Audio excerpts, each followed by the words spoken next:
साथियों, महापुरुषों के विचार ज्यादा लोगों तक पहुंचने के लिए सोशल मीडिया जैसे फेसबुक, व्हाट्सएप पर शेयर कीजिए। सभी बुद्धिमान और वैचारिक साथियों का great Indian leaders unread book YouTube channel में स्वागत है। साथियों, सबसे पहले मैं सभी महापुरुषों को नमन करता हूँ। साथियों, आज के समय में हमारे लोग महापुरुषों की किताबें पढ़ते नहीं है। इसी वजह से उन्हें सही गलत, दोस्त और दुश्मन की पहचान नहीं होती। लेकिन हमारे लोगों को सही इतिहास मालूम होना चाहिए। यही सोचकर मैंने यह प्रयास किया और मैं सफल भी हुआ। साथियों, अब आपको किताब पढ़ना नहीं है, महापुरुषों की किताब में क्या लिखा है सिर्फ सुनना है और देखना है। आप सब मेरे इस कार्य में सहयोग करेंगे, ऐसी मैं आशा करता हूँ।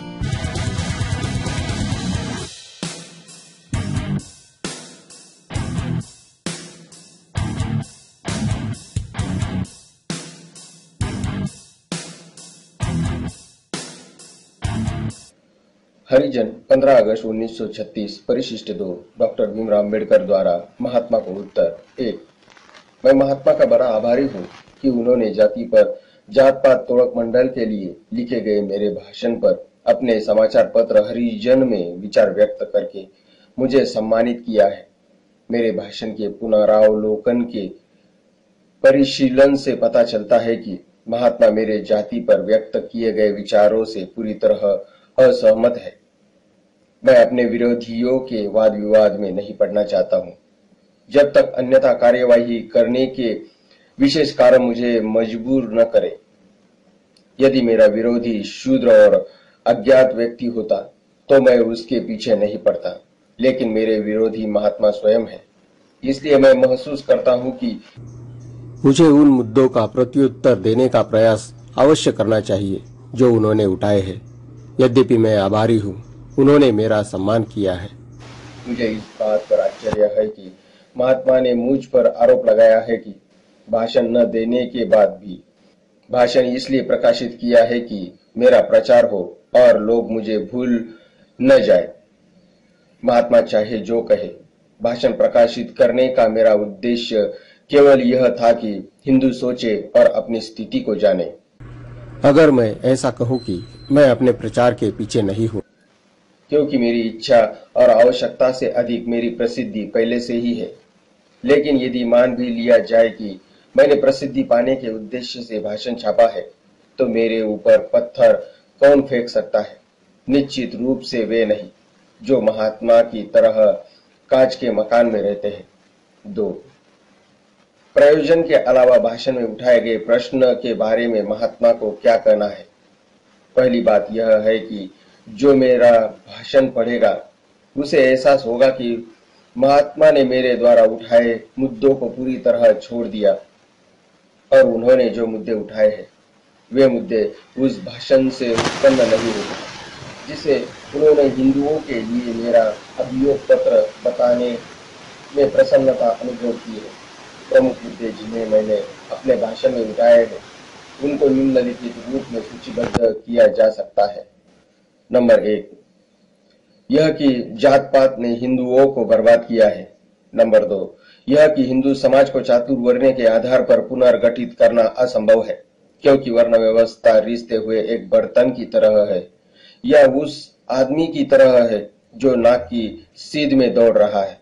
यह अपने गुणों के कारण अपने को कायम रखने में अक्षम है तथा इसमें जाति व्यवस्था के रूप में विकृत हो जाने की प्रवृत्ति अंतर्निहित है, जबकि वर्ण का उल्लंघन करने पर कानूनी रोक नहीं लगाती।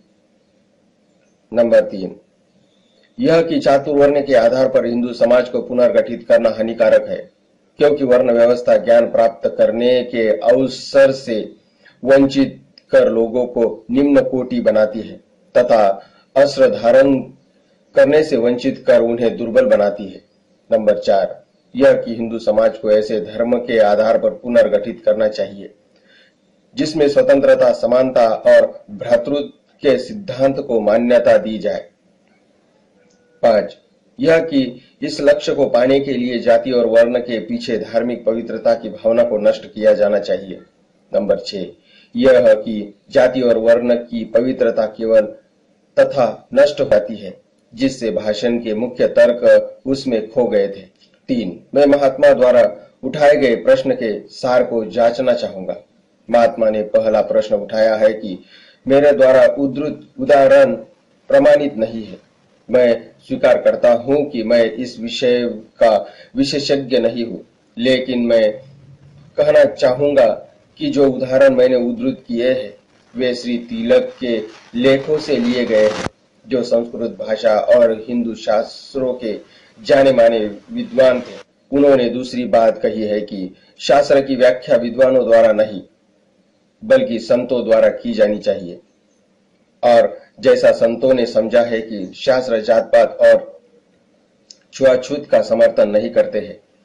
पहले प्रश्न के बारे में मैं महात्मा से पूछना चाहता हूं कि इससे किसी को क्या लाभ या हानि होगी यदि गद्यांश अंतर्वेशित है और संतों द्वारा उनकी व्याख्या अलग अलग की गई है। आम लोग असली मूल पाठ और अंतर्वेशित मूल पाठ में अंतर नहीं कर पाते हैं। आम लोग यह भी नहीं जानते कि शास्त्रों के मूल पाठ क्या है। वे इतने अनपढ़ है कि शास्त्रों में क्या लिखा है यह भी नहीं जानते।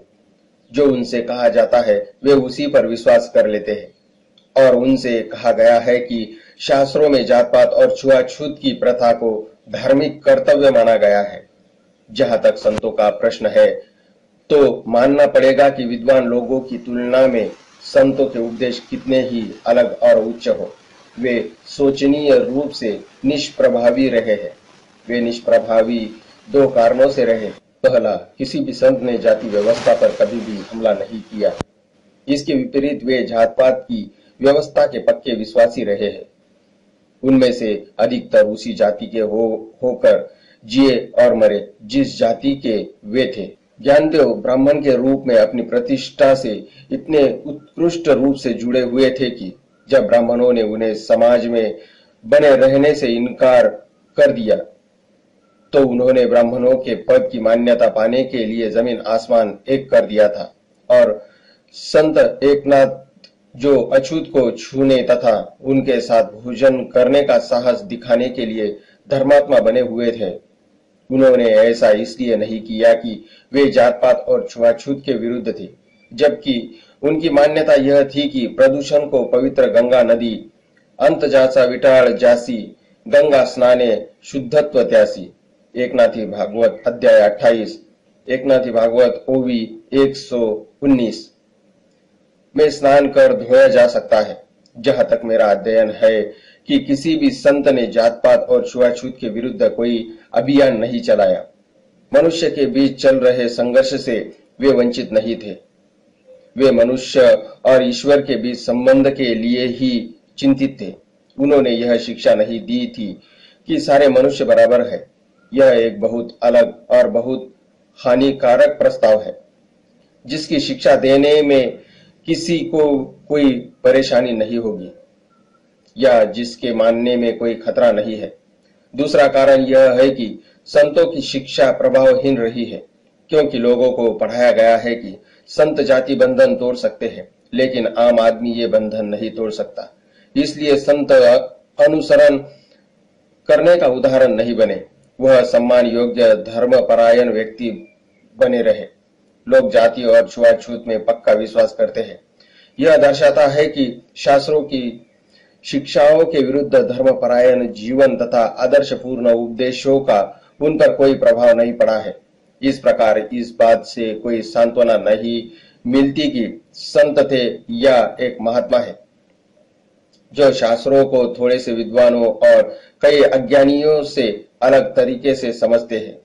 यह कि आम लोग शास्त्रों के बारे में गलत विचार रखते हैं, उसी तथ्य को ही ध्यान में रखना चाहिए और उसी को ध्यान में रखना पड़ेगा।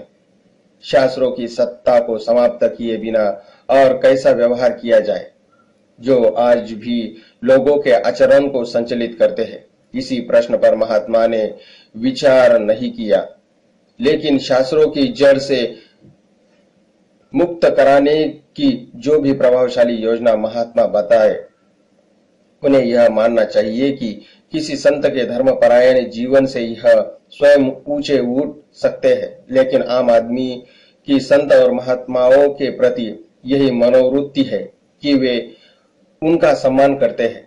लेकिन अनुसरण नहीं करते। इससे कोई कुछ अधिक नहीं कर सकता। 4.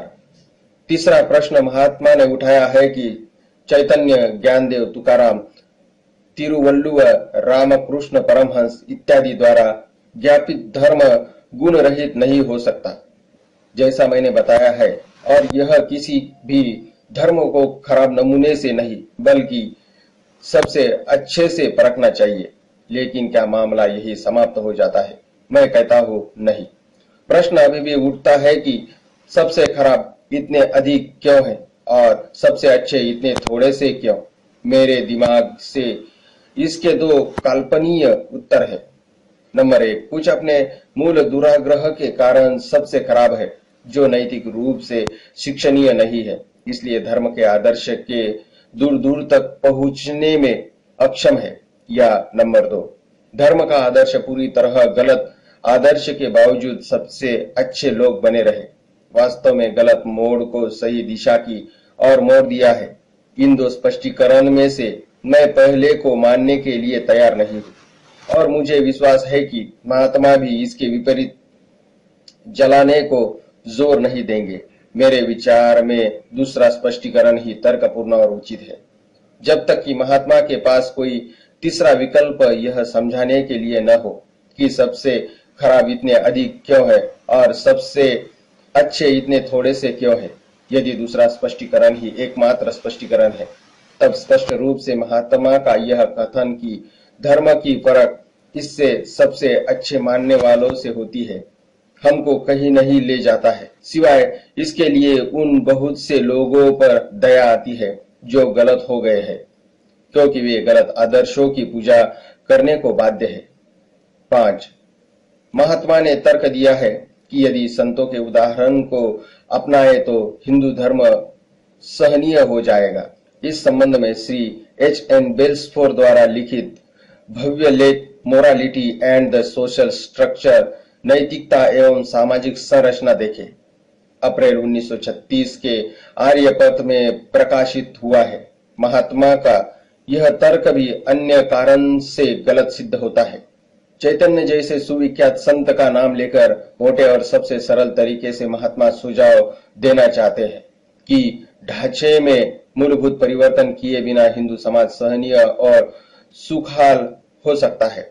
यदि बड़ी जाति के हिंदू से व्यवहार करते समय उच्च स्तर की नैतिकता अपनाएंगे। मैं इस विचारधारा का पूरी तरह विरोधी हूं। मैं उस बड़ी जाति के हिंदू का सम्मान करता हूं जो अपने जीवन में उच्च सामाजिक आदर्श अपनाने की कोशिश करते हैं।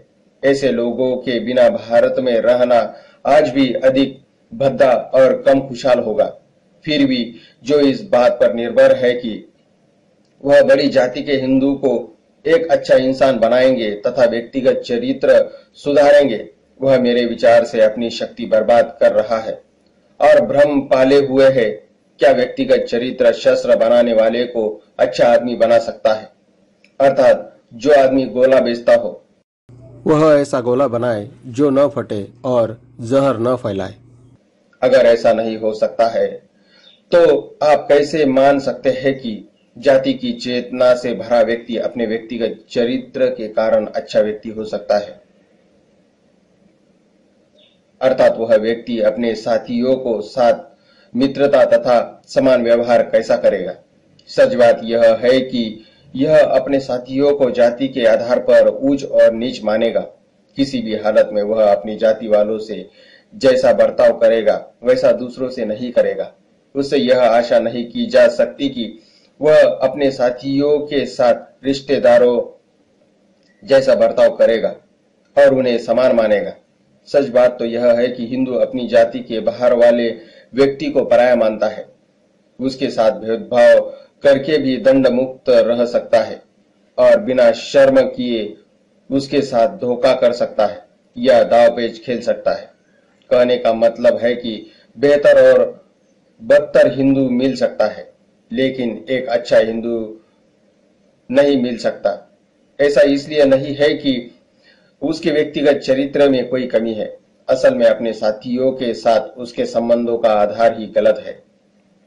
सबसे अच्छा आदमी भी सदाचारी नहीं माना जा सकता। अगर उसके साथियों के साथ संबंधों का आधार ही मूलभूत रूप से गलत है। एक गुलाम के लिए उसका मालिक बेहतर या बदतर हो सकता है, लेकिन मालिक अच्छा नहीं हो सकता। अच्छा आदमी मालिक नहीं हो सकता और मालिक अच्छा नहीं हो सकता। यही ऊंची और नीची जाति के संबंधों के बीच लागू होता है।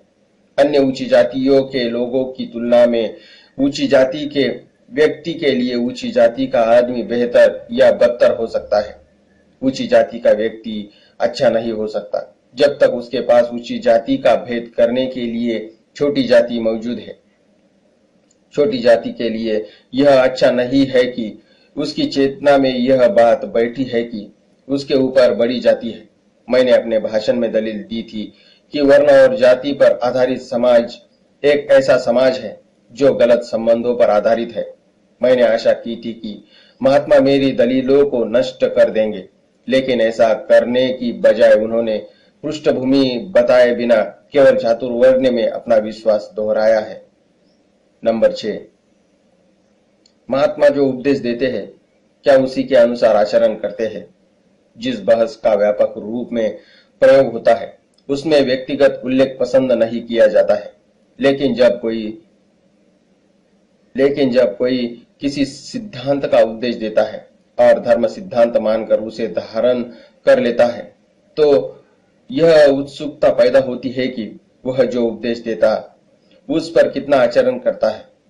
हो सकता है कि आचरण करने में असफलता का कारण यह हो कि आदर्श इतना अधिक ऊंचा है कि उसे प्राप्त करना संभव नहीं है। आचरण करने में असफलता का कारण व्यक्ति का अंतरजातीय पाखंड भी हो सकता है। किसी भी स्थिति में उन्होंने अपने आचरण को परीक्षण के लिए खोलकर रख दिया है और मुझे दोष नहीं दिया जाना चाहिए। यदि मैं पूछूं कि अपने आदर्श को उन्होंने अपने जीवन में उतारने के लिए कितना प्रयास किया है। महात्मा जो जन्म से बनिया है, उनके पूर्वजों ने मंत्री पद पाने के लिए व्यापार करना छोड़ दिया था, जो कि ब्राह्मण का पेशा है। अपने जीवन में महात्मा बनने से पहले जब पेशा चुनने का अवसर आया तो उन्होंने तराजू की बजाय वकालत को प्राथमिकता दी। वकालतन का परित्याग कर वह आधे संत और आधे राजनीतिज्ञ बन गए। उन्होंने व्यापार को कभी छुआ तक नहीं, जो उनका पैतृक पेशा है।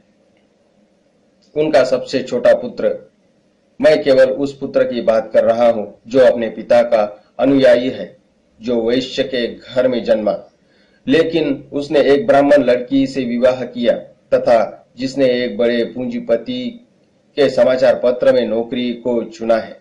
ऐसी जानकारी नहीं है कि महात्मा ने पैतृक पेशा न अपनाने के लिए उसकी कभी निंदा की हो। किसी आदर्श को उसके सबसे खराब नमूने से परखना गलत होगा और यह उदारता नहीं होगी, लेकिन निस्संदेह महात्मा के पास इससे बेहतर नमूना नहीं है। और यदि वह इस आदर्श को अपनाने में असफल होते हैं तो यह आदर्श एक असंभव आदर्श है जो आदमी की व्यवहारिक मूल प्रवृत्तियों के बिल्कुल विपरीत है। कार्लाइल के विद्यार्थी जानते हैं कि किसी विषय पर सोचने से पहले वह उस पर बोलते थे। क्या जात पात के मामले में महात्मा के साथ ऐसा तो नहीं हुआ होगा? अन्यथा जो प्रश्न मेरे मन में आते हैं वे उनसे छूटे नहीं होते। कोई भी पेशा कब पैतृक पेशा बन जाता है जिसे अपनाना आदमी के लिए बाध्यकारी हो जाए? क्या व्यक्ति को अपना पैतृक पेशा ही अपनाना चाहिए, चाहे वह क्षमता के अनुकूल और लाभकारी नहीं हो? यदि प्रत्येक को अपना पैतृक पेशा ही जारी रखना पड़े तो इसका अर्थ होगा कि किसी आदमी को दलाल का पेशा इसलिए जारी रखना पड़ेगा क्योंकि उसके दादा दलाल थे, और किसी औरत को इसलिए वेश्या का पेशा अपनाना पड़ेगा क्योंकि उसकी दादी एक वेश्या थी। क्या महात्मा अपने सिद्धांत के इस तार्किक परिणाम को स्वीकार करने के लिए तैयार है? मेरे लिए उनका पैतृक पेशा अपनाने का आदर्श न केवल असंभव बल्कि अव्यावहारिक आदर्श भी है, उसके अलावा नैतिक रूप से भी यह अरक्षणीय आदर्श है। 7. महात्मा जीवन भर ब्राह्मण बने रहने में महान उत्कर्ष देखते हैं। इस तथ्य को छोड़ भी दिया जाए तो ऐसे कई ब्राह्मण हैं जो जीवन भर ब्राह्मण बने रहना नहीं चाहते। हम उन ब्राह्मणों के बारे में क्या कहें जो अपनी पुरोहिताई का पैतृक पेशा अपना लेते हैं। क्या वे पैतृक पेशा अपनाने के सिद्धांत की वजह से ऐसा करते हैं या गंदे आर्थिक लाभ के इरादे से ऐसा करते हैं? महात्मा इन प्रश्नों से चिंतित प्रतीत नहीं होते। वह इस बात से संतुष्ट है कि सच्चे ब्राह्मण वे हैं जो मुफ्त में उन्हें दी जा रही भिक्षा पर जीते हैं और जितना भी उनके पास आध्यात्मिक खजाना है उसे वे मुफ्त में बांट रहे हैं। पुश्तैनी ब्राह्मण पुजारी महात्मा को आध्यात्मिक खजाना ढोते हुए प्रतीत होते हैं, लेकिन पुश्तैनी ब्राह्मण के अन्य चित्र भी खींचे जा सकते हैं। कोई ब्राह्मण विष्णु का पुजारी हो सकता है जो प्रेम देवता है। वह शंकर का पुजारी भी हो सकता है जो मानवता के महानतम शिक्षक है, जिन्होंने सबसे श्रेष्ठ सिद्धांत प्रेम का पाठ पढ़ाया है। वह काली का पुजारी भी हो सकता है जो ऐसी देवी है जिसकी खून की प्यास बुझाने के लिए रोज एक पशु की बलि देनी पड़ती है।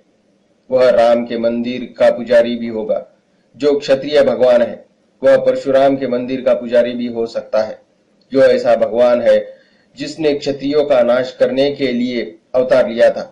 वह ब्रह्मा का पुजारी भी हो सकता है जिसने संस्कार की रचना की।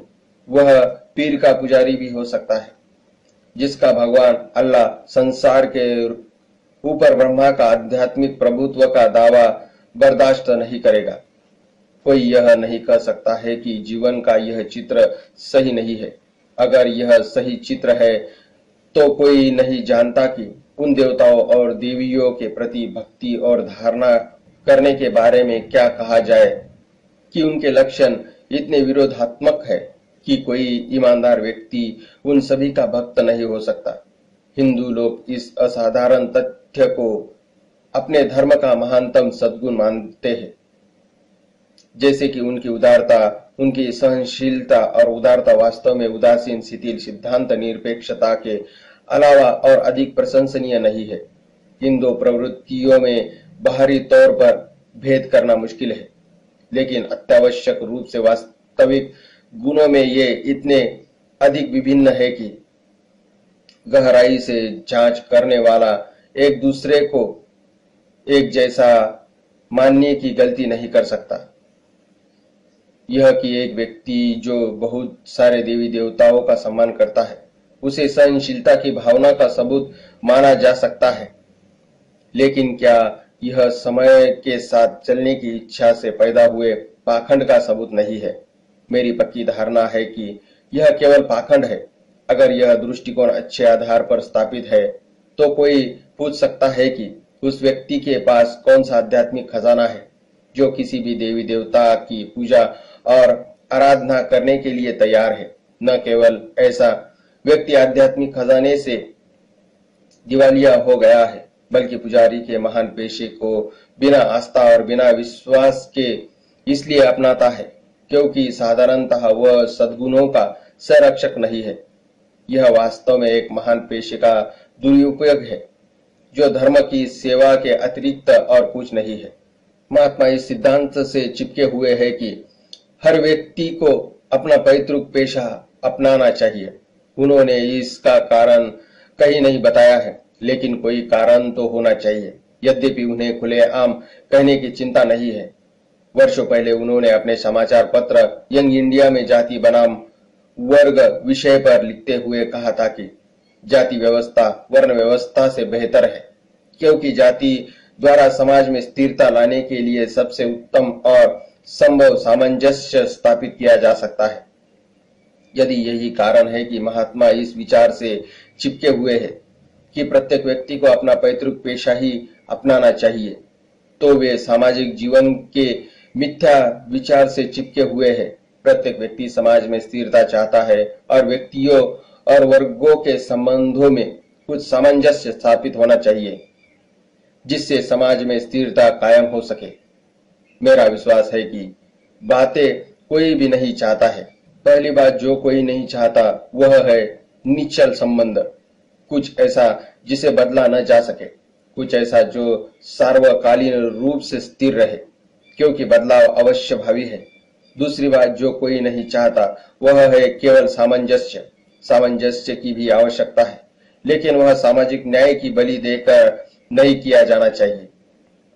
क्या यह कहा जा सकता है कि जाति के आधार पर सामंजस्य अर्थात अपने पैतृक व्यवसाय के आधार पर सामंजस्य होने से इन बुराइयों से बचना संभव है?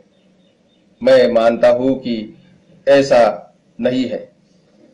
मुझे कोई संदेह नहीं है कि सबसे अच्छे संभव सामंजस्य की बात तो दूर, यह सबसे खराब प्रकार का सामंजस्य है, क्योंकि यह सामाजिक सामंजस्य के दोनों सिद्धांतों जैसे धारा प्रवाहिकता और समानता का उल्लंघन करता है। 8.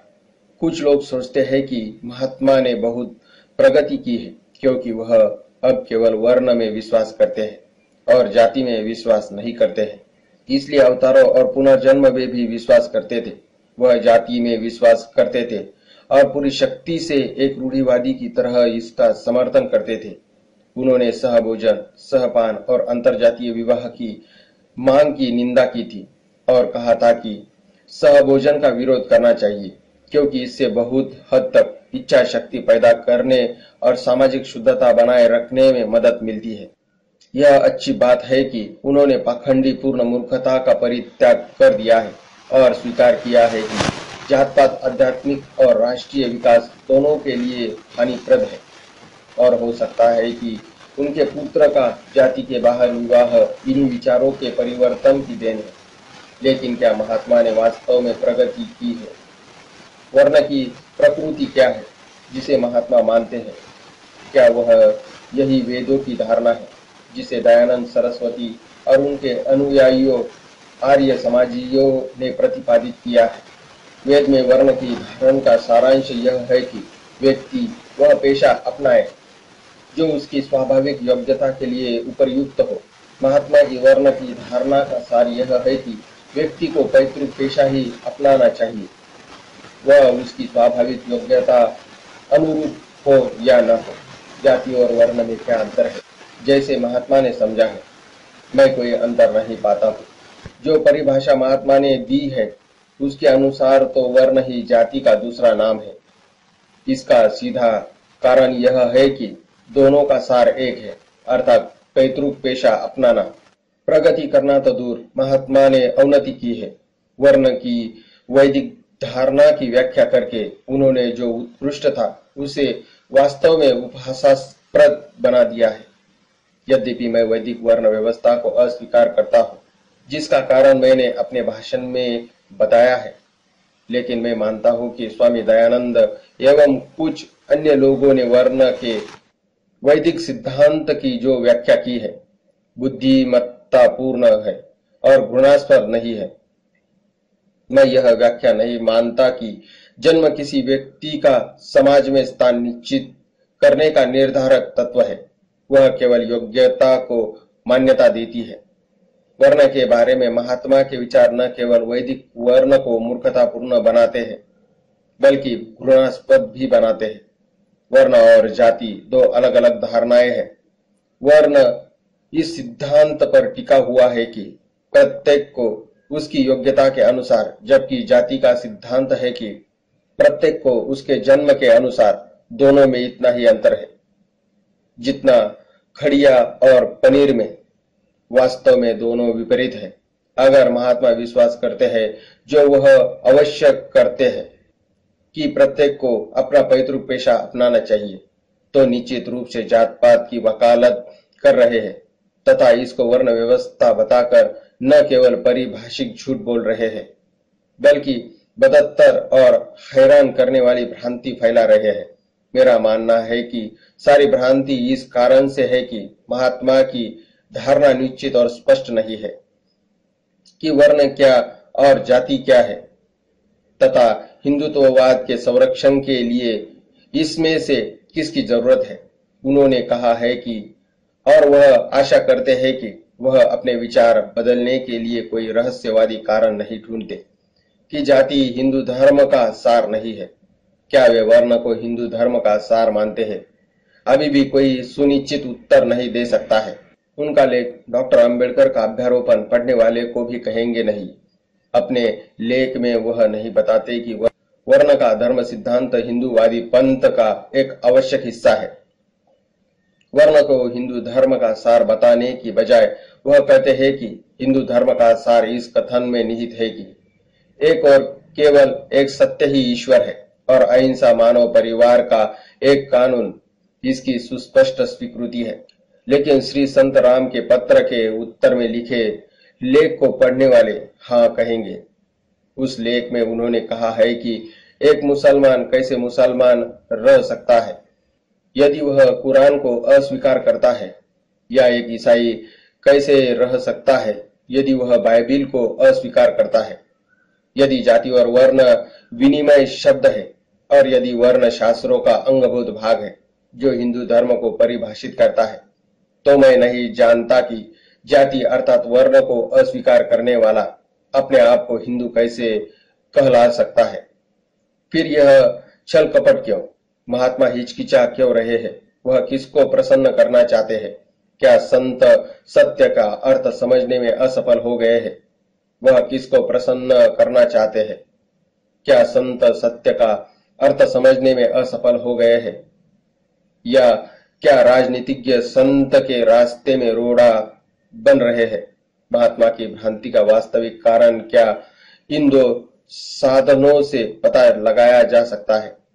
पहला है महात्मा का स्वभाव। वह प्रत्येक बात में बच्चे जैसी सरलता और बच्चे जैसा स्वयं को धोखा देने वाला स्वभाव रखते हैं। बच्चों की तरह वह किसी भी बात में जिसे वह चाहते हैं विश्वास करना छोड़ दिया है, उसी तरह वे वर्ण में विश्वास करना छोड़ देंगे। दूसरा साधन उनकी महात्मा और राजनीतिज्ञ की दोहरी भूमिका है। महात्मा के रूप में वह शायद राजनीति का आध्यात्मिकरण करने की कोशिश कर रहे हैं। इसमें वह सफल हुए हो या न हुए हो, राजनीति ने उनका व्यापारीकरण कर दिया है। राजनीतिज्ञ को यह जानना जरूरी है कि समाज पूर्ण सत्य को सहन नहीं कर सकता और उन्हें पूर्ण सत्य नहीं बोलना चाहिए। अगर वह पूर्ण सत्य बोल रहे हैं तो यह उनकी राजनीति के लिए खराब होगा। महात्मा जाति और वर्ण का समर्थन हमेशा क्यों कर रहे हैं? क्योंकि उन्हें डर है कि यदि उन्होंने इसका विरोध किया तो वे राजनीति में अपना स्थान खो देंगे। उनकी भ्रांति का कोई भी कारण हो, महात्मा को यह कह दिया जाना चाहिए कि वह अपने आप को धोखा दे रहे हैं तथा वर्ण के नाम पर जाति को उपदेश देकर लोगों को धोखा दे रहे हैं। 9. महात्मा कहते हैं कि हिंदू और हिंदू धर्म की जांच करने के लिए जो मानक मैंने अपनाए हैं, उन मानकों के आधार पर प्रत्येक वर्तमान धर्म शायद असफल हो जाएगा। यह शिकायत हो सकती है कि मेरे मानक ऊंचे हैं और यह सच हो सकता है, लेकिन प्रश्न यह नहीं है कि ये मानक ऊंचे हैं या नीचे हैं। प्रश्न यह है कि यह मानक लागू करने के लिए उचित है या नहीं। किसी अन्य मानक का कोई अर्थ नहीं है। अगर यह माना जाए कि धर्म आवश्यक रूप से लोगों के कल्याण के लिए होता है, अब मैं कहता हूं कि हिंदू तथा हिंदू धर्म को जांचने के लिए जो मानक मैंने लागू किए हैं वे सबसे अधिक उपयुक्त है और इससे बेहतर मानक नहीं जानता हूं। यह निष्कर्ष सत्य हो सकता है कि यदि मेरे मानक लागू किए जाए तो प्रत्येक वर्तमान धर्म असफल हो जाएगा, लेकिन यह तथ्य हिंदू और हिंदू धर्म के हिमायती महात्मा को दिलासा या और अधिक आधार नहीं देता कि एक पागल आदमी के होने से दूसरे पागल आदमी को दिलासा हो या अपराधी के होने से दूसरे अपराधी को दिलासा हो। मैं महात्मा को आश्वासन देना चाहता हूं कि यह केवल हिंदू और हिंदू धर्म की असफलता नहीं है जिसने मेरे मन में घृणा और अवमानता की भावना भर दी है, जिसका मुझ पर आरोप लगाया गया है। मैं मानता हूं कि यह दुनिया एक अपूर्ण दुनिया है और जो भी इसमें जीना चाहता है उसे अपूर्णता को सहन करना चाहिए।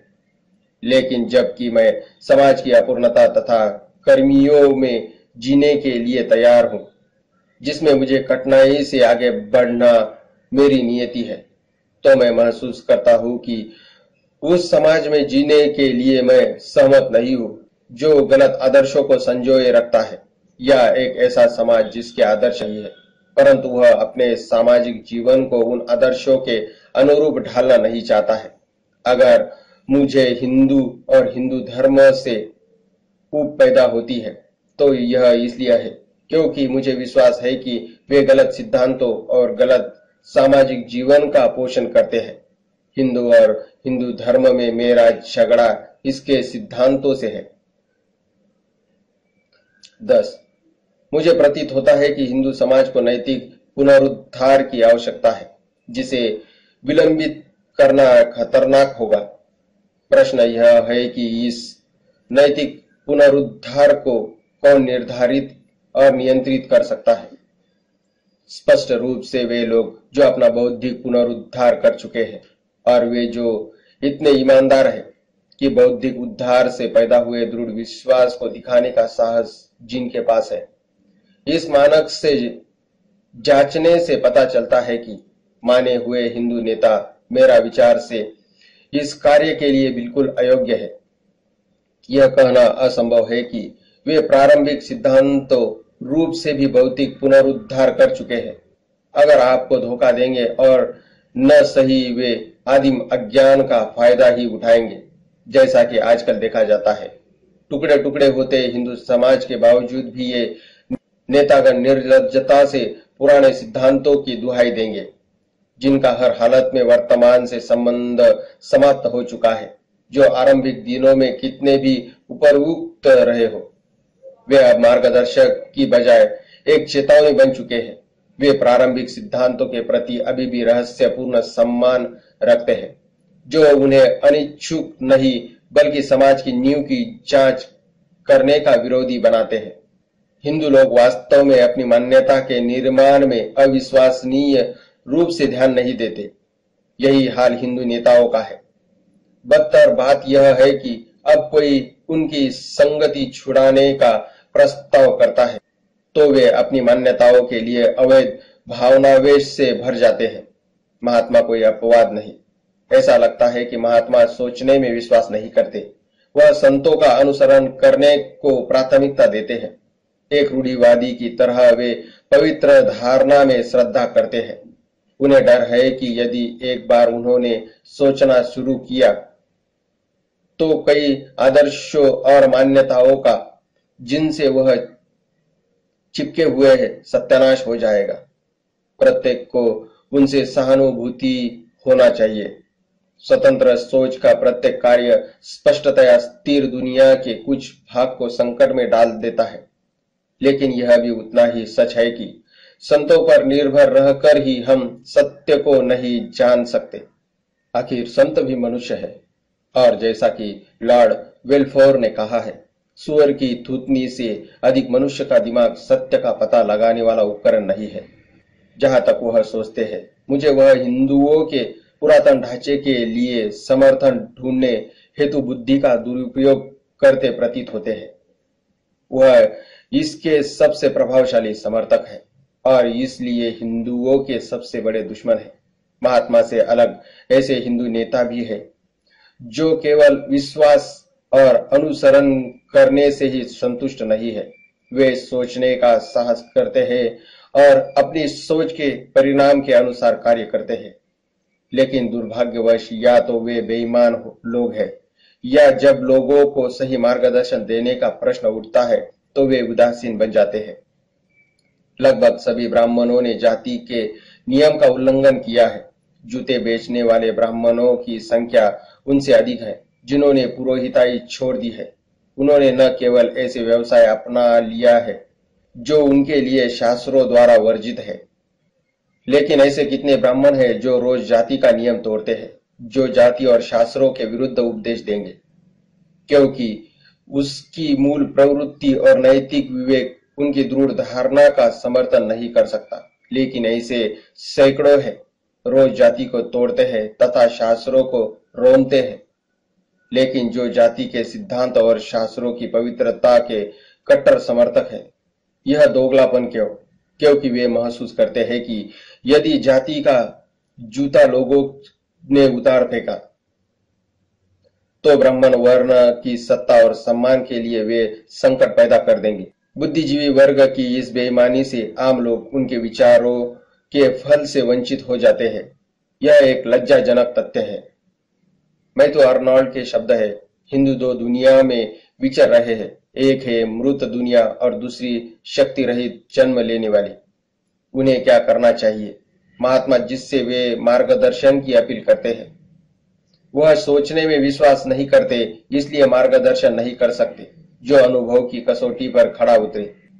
बुद्धिजीवी वर्ग जिनकी और लोग मार्गदर्शन के लिए निहारते हैं वे या तो अधिक बेईमान है या उदासीन, इसलिए सही दिशा की और जाने की शिक्षा उन्हें नहीं मिल पाती है। इस त्रासदी की स्थिति में हम विलाप करते हुए कह सकते हैं, अरे हिंदुओं, तुम्हारे नेतागण ऐसे हैं।